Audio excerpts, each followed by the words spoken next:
My name is Eva James. I'm a 10th grader at Statesboro High School. I'm the recent Young Georgia Author winner for my district and for my grade.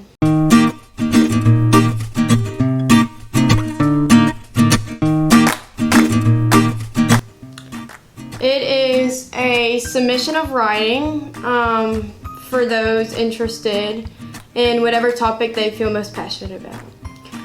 You're allowed to write about whatever you feel, poetry, stories, fiction, nonfiction, anything that's happening in the world.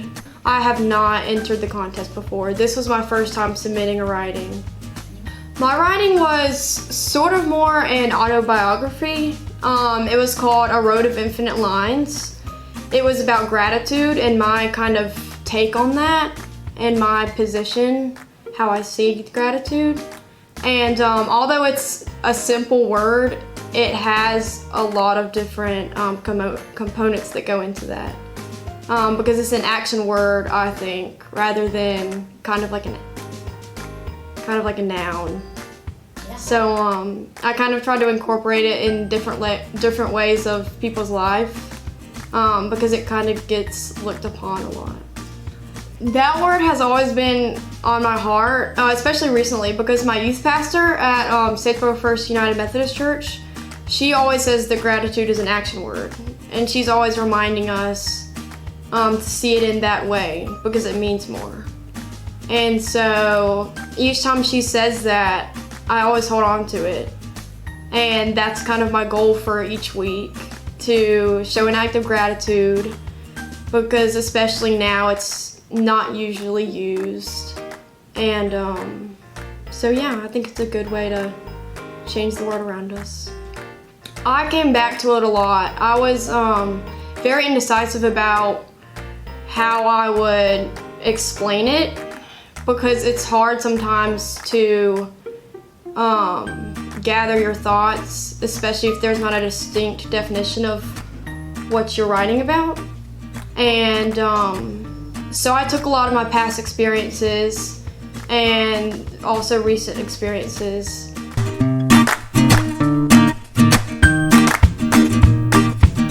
After you've placed first in the district, your writing will be submitted to the regional level of the writing competition.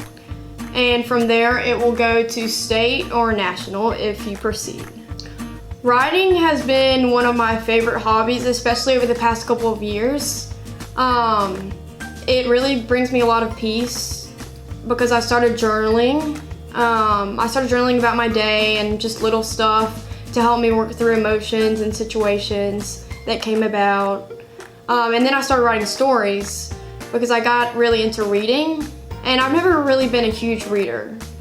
But since I've started high school, it's really been, it's helped me through a lot of things, emotionally and socially. Miss Starling, my 8th grade teacher, she works at Eva James, although she moved to SCB this past year. She was very impactful on my writing style and how I got into all of that. She made me realize that writing wasn't really an obligation, and it came freely. And when you take it freely, it's a lot more enjoyable and it's way more impactful. I've actually been planning to major in journalism. Whatever university I choose to go to, that's what I intend. And wherever that is, I want to be maybe a reporter. I'm leaning towards sports because I play soccer, so I'm very athletic and active all the time. I think that's in my alley somewhere. Well, first, if you're looking to start writing, I would say the easiest way to do that is to write about your day-to-day life. Just little things that happen, whether that be, taking a test at school, how that made you feel. It's best to write about emotions, because sometimes that really is the only thing that helps you, grasp them and understand them, because we as humans that's often difficult to carry out our emotions. And so for me, that was a very much easy way to deal with my emotions. So I would say just pick the little things in life and start from there.